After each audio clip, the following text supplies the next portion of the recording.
ঠিক আছে হ্যাঁ বুঝছো আসসালামু আলাইকুম আজকে আমরা ভূগোল আমার 3 নম্বর লেকচার মালভূমি এবং মানে আচ্ছা না বুঝতে পারছি আচ্ছা তোমরা যারা ক্লাসে জয়েন করতেছো ক্লাসটাকে শেয়ার করে দাও আজকে গুরুত্বপূর্ণ ক্লাস মালভূমি এবং সমভূমি সম্পর্কে কিন্তু ক্লাস হবে আমি কিন্তু ক্লাসে একটু লেট হলো অর্থাৎ 10:30টায় ক্লাস ছিল তোমরা সবাই জয়েন করো এবং বন্ধুদেরকে মেনশন দিয়ে দাও যাতে তারা ক্লাসে জয়েন করে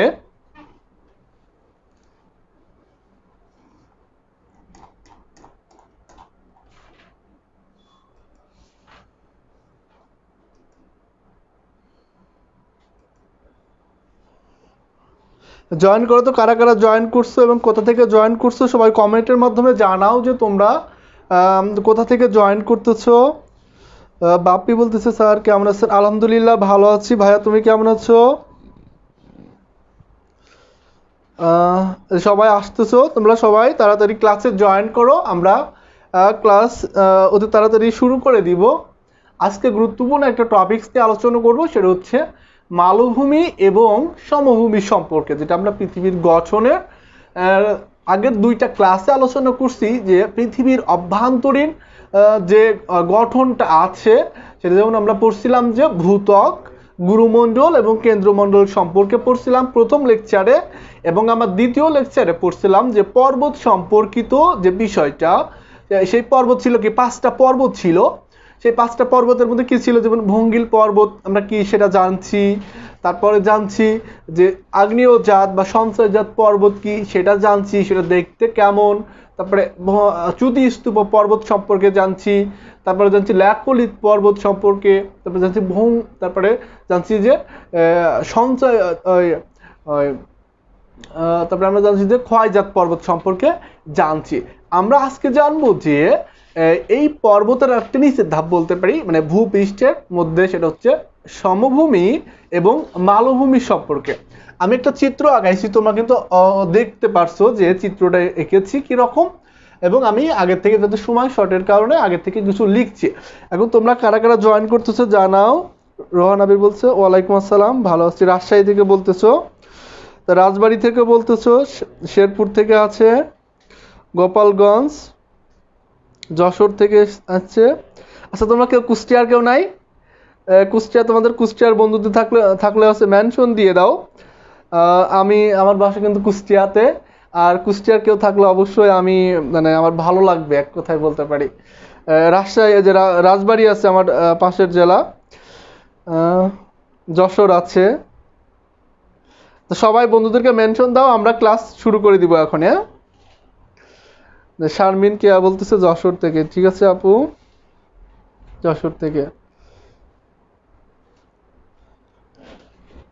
হ্যাঁ আজকে ক্লাস আসলে একটু লেট হয়েছে ক্লাস একটু সমস্যার কারণে লেট হয়েছে ক্লাস হচ্ছে টেনশন নেওয়ার কোনো কারণ নাই রাজবাড়ী থেকে বলতেছে জান্নাত ঐশী মাহবুবুর রহমান বলতেছে ঋতুপর্ণা বিশ্বাস নড়াইল থেকে তোমাদের সবাইকে অভিনন্দন যে আজকের আমার ক্লাসে তোমরা জয়েন করছো এবং আমি আজকে সবার কাছে প্রশ্ন রাখবো যে কে কত তাড়াতাড়ি কমেন্ট সেকশনের মাধ্যমে আমার প্রশ্নগুলোর উত্তর দিতে পারে এবং আমাকে প্রশ্ন করতে পারো যে আসলে মালভূমি এবং সমভূমি সম্পর্কে যে বিষয়গুলো আছে তোমরা বুঝতেছো না বা জানতেছো না বা জানতেছো সেটা আমাকে তোমরা কনফার্ম করবা যে তোমরা জানতেছো তারপরে মোহাম্মদ হায়দার বলতেছে মানে বাদশালী থেকে ওকে আমি তাহলে ক্লাস শুরু করে দিই নাকি তোমরা অনেকেই জয়েন করছো আমি দেখতে পাচ্ছি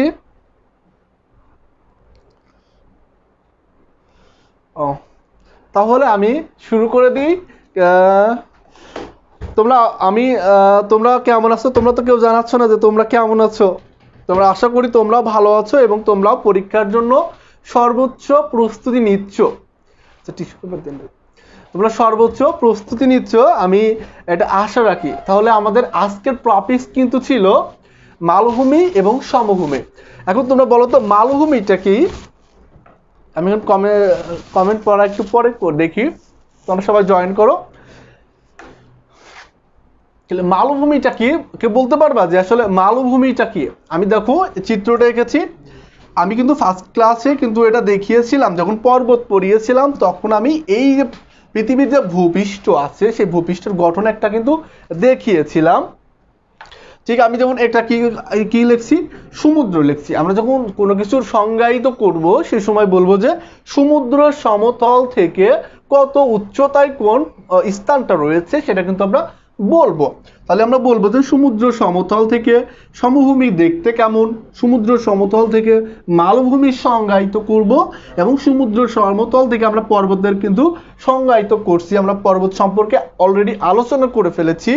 আমরা পর্বতের সাথে পাহাড়ের স্পেসিফিক কোনো আলোচনা নাই, পর্বত কাকে বলে, দেখতে কেমন, এবং পাহাড় সম্পর্কিত আলোচনাগুলো আমরা নিয়ে এসেছি। আমরা আরেকটা অংশ দেখো, আমি ভূপৃষ্ঠের নিচের দিকে একটা ষোলশিরা টাইপের একটা এঁকেছি, পাহাড় কিন্তু পর্বতের মতোই। এই অংশটা যখন ভূপৃষ্ঠের নিচে থাকবে তখন তারা বা সমুদ্রের মধ্যে থাকবে, মানে পানির মধ্যে থাকবে, তখন সেটা হচ্ছে শৈলশিরা আমরা বলতে পারি। ওকে, তাহলে আমরা যদি এক কথায় এই যে মালভূমি লিখেছি, এই মালভূমির আসলে সংজ্ঞা আমরা কি দিতে পারি? আমরা বলতে পারি যে সমুদ্র সমতল থেকে, এই যে সমুদ্র, সমুদ্রের সমতল থেকে প্রায় কত, এখানে হচ্ছে 300 মিটার, প্রায় 300 মিটার বা 500 ফুট। সমুদ্র সমতল থেকে প্রায় 300 মিটার বা 500 ফুট উঁচুতে অবস্থান বা উচ্চতা বিশিষ্ট হবে এবং খাড়া ঢাল বিশিষ্ট হবে। এটা কি রকম দেখো, মালভূমিটা কিন্তু খাড়া ঢাল বিশিষ্ট, সমভূমি থেকে খাড়া ঢাল বিশিষ্ট হবে এবং সামান্য ঢেউ খেলানো হবে। সামান্য কি হবে দেখো, আমি ঢেউ খেলানোর মতো কিন্তু লিখেছি। আমরা জানি যে সমভূমিতে সবসময় ভূমিটা হচ্ছে সমান থাকে, আর মালভূমিটা হচ্ছে এই খাস করা টাইপের কিছুটা থাকে, সব জায়গায় না। তাহলে এই যে মালভূমিটা কি কিছুটা খাস কাটা থাকে, তাহলে আমরা সংজ্ঞাটা কিন্তু পেয়ে গেলাম। সমুদ্র সমতল থেকে 300 মিটার বা 500 ফুট উচ্চতা বিশিষ্ট খাড়া ঢাল বিশিষ্ট, এবং এই যে ভূমিটা সেটা হচ্ছে খাস কাটা বিশিষ্ট হবে, তাকে আমরা মালভূমি বলতে পারি। এখন এই মালভূমিটা কিরকম আমরা বললাম, আমরা মালভূমি আমরা পর্বতে দেখছি কিরকম, দেখো পর্বতটা হচ্ছে সাধারণত স্ফিংকের মতো একদম চোখা, আমরা বলতে পারি এক কথায় পর্বত কিন্তু একদম দেখতে চোখা, মানে একদম চিংকের মতো। আর এই মালভূমিটা হচ্ছে অনেকটা টেবিল আকৃতির, আমরা টেবিল বলি না, ঠিক এরকম বা এরকম আমরা বলতে পারি। মালভূমিটা একরকম কি টেবিল আকৃতি, এজন্য মালভূমিকে আর একটা বলা হয় টেবিল ল্যান্ড হিসেবেও কিন্তু নির্ণয় করা হয়। মালভূমিকে কি টেবিল ল্যান্ড হিসেবেও কিন্তু নির্ণয় করা হয়ে থাকে, আমরা বলতে পারি। এখন আমরা দেখব যে মালভূমির উৎপত্তির দিক থেকে, আসলে মালভূমি যে উৎপত্তি হয়েছে পৃথিবীর বিভিন্ন জায়গায়, এই মালভূমির উৎপত্তি কিভাবে হয়েছে। একটা হচ্ছে ভূ আন্দোলন এবং এর পাত সঞ্চালনের মাধ্যমে, কিন্তু এই ভূ আন্দোলন এবং পাত সঞ্চালনের মাধ্যমে মালভূমির সৃষ্টি হয়েছে। আবার ভূপৃষ্ঠের যে ক্ষয় সাধন হয়েছে, সেই ক্ষয় সাধনের মাধ্যমে, মানে এই যে পর্বত যেগুলো আছে, ক্ষয় সাধন কখন হবে, মানে একটা পর্বতের থেকে যখন ক্ষয় সাধন হবে তখন সেটা এই যে মালভূমির সৃষ্টি আসছে, সেটা হচ্ছে এই ভূপৃষ্ঠের যে ক্ষয় সাধনের অংশের মধ্যে পড়বে। 3 নম্বরে হচ্ছে আগ্নেয়গিরির লাভা সঞ্চালন।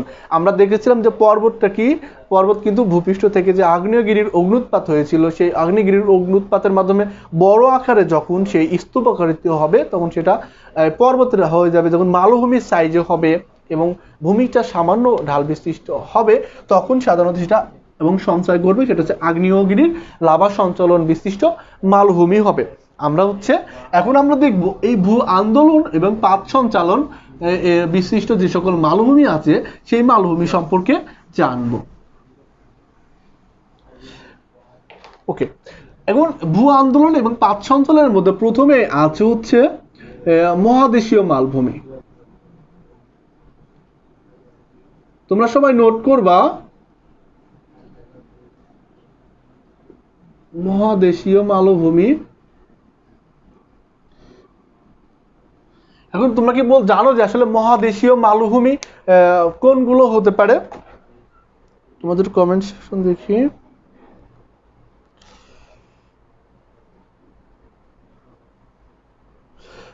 ঋতুপর্ণা বিশ্বাস, তুমি বলতেছো কি সমতল থেকে অতি উচ্চ, মানে বিস্তীর্ণ সমভূমিকে, এটি হচ্ছে অতি উচ্চ হবে না, মানে অতি উচ্চ সবসময় হচ্ছে পর্বতের ক্ষেত্রে হবে, এটা কিন্তু মানে মালভূমিটা সবসময় অতি উচ্চ হবে না, আসলে উঁচুতে অবস্থিত আছে, সেটা একটা নির্দিষ্ট মাপ রয়েছে, এখানে কিন্তু অতি উচ্চ হবে না, অতিটা বাদ দিও, হ্যাঁ অতি উচ্চটা বাদ দিও।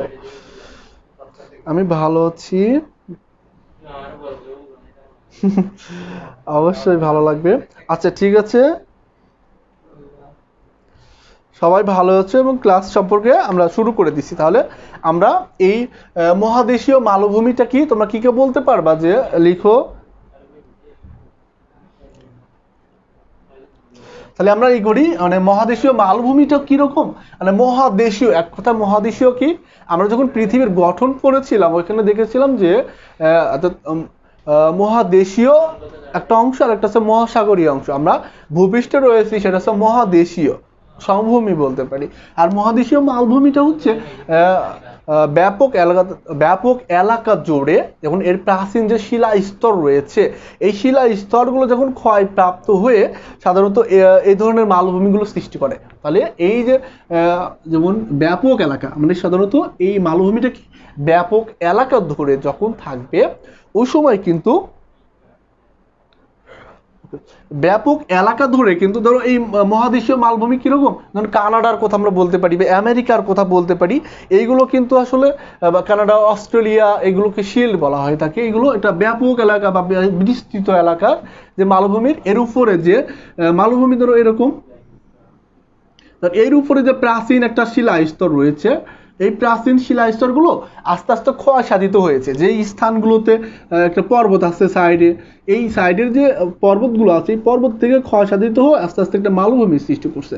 এটা হচ্ছে মহাদেশীয় একটা মালভূমির একটা আমরা চিত্র বলতে পারি।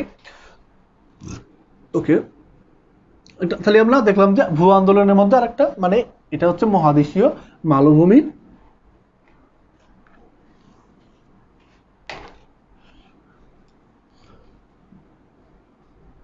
তারপর হচ্ছে চ্যুতি বিশিষ্ট মালভূমি। চ্যুতি বিশিষ্ট মালভূমি কিরকম সৃষ্টি হতে পারে বলতে পারবা?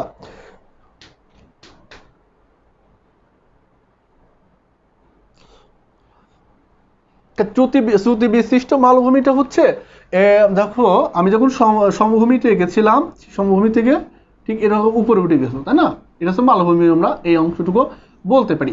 ঠিক এই চ্যুতি বিশিষ্ট মালভূমিটা হচ্ছে ধরো কোনো ভূভাগ থেকে যখন একটা খারাপ ভাবে, মানে অসমতল ভাবে হবে না, যখন খারাপ ভাবে বা অসমতল ভাবে, এরকম ভাবে অসমতল ভাবে যখন কোনো ভূভাগ উত্থিত হবে, যখন ভূভাগ উত্থিত হবে তখন সাধারণত এই চ্যুতি বিশিষ্ট মালভূমি হবে। আমরা হচ্ছে যখন পর্বত পড়ছিলাম, চ্যুতি স্তূপ পর্বত পড়েছিলাম, ঠিক এরকম খারাপভাবে উঠেছিল। ঠিক এই চ্যুতি বিশিষ্ট মালভূমি ঠিক কোনো একটা অংশ থেকে, মানে ধরো সমান অবস্থায় আছে, ঠিক এখানে এই যে নিচে আমরা জানি কি প্লেট রয়েছে, আমরা জানি কি ভূভাগের নিচে সবসময় প্লেট রয়েছে, এই প্লেটের সংঘর্ষের কারণে এই অংশটুকু উত্থিত হয়েছে এবং উত্থিত হওয়ার সময় অসমতল ভাবে উত্থিত হয়েছে, জন্য কি আমরা বলতে পারি যে চ্যুতি বিশিষ্ট মালভূমি। যেমন সাধারণত আমরা স্পেনের যে মেসেটা আছে, সাধারণত স্পেনের কি মেসেটা মালভূমিটা একটা হচ্ছে চ্যুতি বিশিষ্ট মালভূমি সম্পর্কে আমরা জানি। এবার আমরা জানবো পর্বত মধ্যবর্তী মালভূমি। পর্বত মধ্যবর্তী মালভূমি, এখন পর্বত মধ্যবর্তী মালভূমি আমরা কি বলতে পারি, আমরা জানি সাধারণত যে ভঙ্গিল পর্বত সম্পর্কে আমরা জেনেছি, ভঙ্গিল পর্বত মানে এই ভঙ্গিল পর্বত মাল যে অংশগুলো রয়েছে, আমরা ধরো দুইটা পর্বত রয়েছে,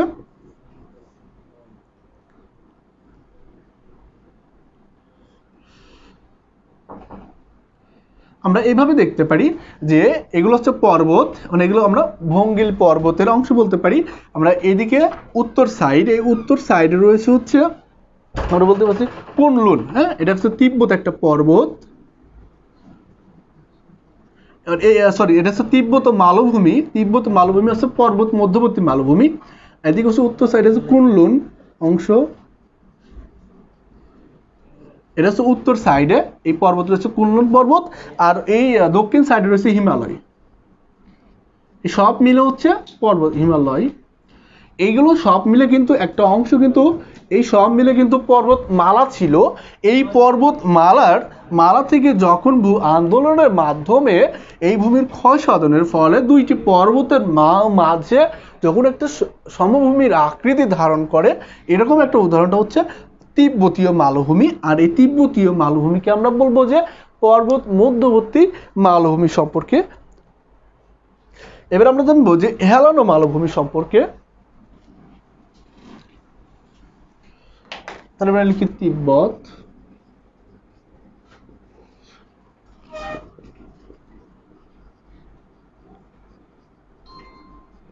এটা হচ্ছে হেলানো মালভূমি। তো হেলানো মালভূমিটা কি? হেলানো মালভূমিটা হচ্ছে মানে এই ভূ আন্দোলন, আমরা কি ভূ আন্দোলনীয় এবং পাত সঞ্চালনীয় মালভূমি সম্পর্কে কিন্তু জানতেছি। অর্থাৎ ভূ আন্দোলনের মাধ্যমে কখনো কখনো সমভূমির একটা অংশ উত্থিত হয়ে যায় এবং সেটা একটা হেলানোর আকৃতি ধারণ করে। ধরো একটা সমতল একটা অংশ, সেই সমতল একটা অংশ যখন এই ভূ আন্দোলন হচ্ছে এক সাইডে, সেই এক সাইডে একটা অংশ কি হয়, এরকম উত্থিত হয়ে যায়। এরকম যখন উত্থিত হয়ে যাবে তখন তাকে আমরা একটু হেলানো টাইপের থাকবে, তখন আমরা তাকে বলবো যে হেলানো মালভূমি। হেলানো মালভূমির মধ্যে ঠিক এই যে আমরা চ্যুতি বিশিষ্ট মালভূমি পেলাম না, ঠিক এই স্পেনের এই মেসেটা মালভূমি ঠিক একই আমরা হচ্ছে হেলানো মালভূমি বলতে পারি। আচ্ছা, তোমরা কি মালভূমি সম্পর্কে বুঝতে পারতেছো? আমি যে চিত্রগুলো আঁকাচ্ছি বা এগুলো করতেছি, তোমরা কি বুঝতেছো? বুঝতে পারে একটু জানাও তো।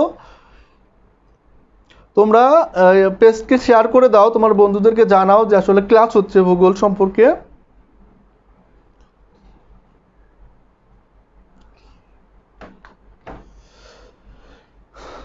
আমরা হচ্ছে এই ভূ আন্দোলন এবং পাত সঞ্চালন বিশিষ্ট যে মালভূমিগুলো আছে এগুলো সম্পর্কে জানলাম, যে মহাদেশীয় মালভূমি, চ্যুতি বিশিষ্ট মালভূমি, পর্বত মধ্যবর্তী মালভূমি এবং হেলানো মালভূমি, এগুলো সম্পর্কে জানলাম। এবার আমরা জানবো যে ক্ষয়জাত যে মালভূমি আছে, সেই ক্ষয়জাত মালভূমি কি কি আছে সেই বিষয়গুলো কিন্তু আমরা আলোচনা নিয়ে নেব।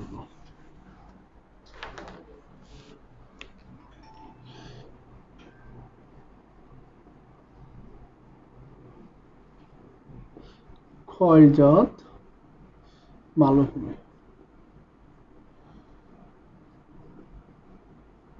ওকে, তাহলে ক্ষয়জাত মালভূমি আমরা কিগুলো বলতে পারি? মানে এই যে পুরাতন যে উঁচু ভূভাগ রয়েছে, অর্থাৎ পুরাতন উঁচু ভূভাগ কিন্তু সাধারণত একটা সময় ক্ষয়প্রাপ্ত হয়। কিভাবে ক্ষয়প্রাপ্ত হয়?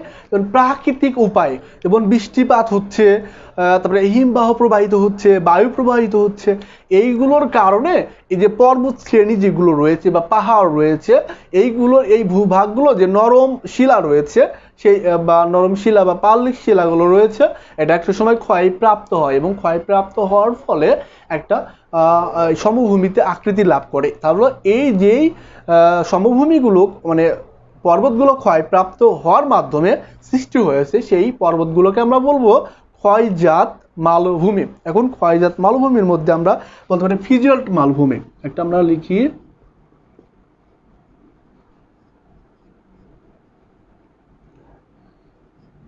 ফিজল্ট মালভূমি।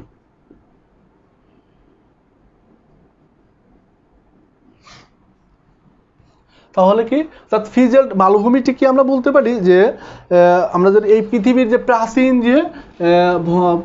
প্রাচীন যে মালভূমিগুলো পর্বত ছিল, সেই পর্বত শ্রেণীগুলো আমরা এরকম বলতে পারি যে পর্বত আখাই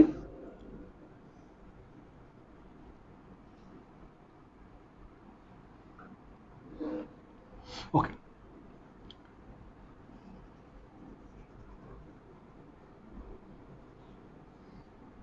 ওকে, খেয়াল করো আমি যে পর্বতগুলো এঁকালাম, তাহলে ফিজল্ট মালভূমি কোনগুলো?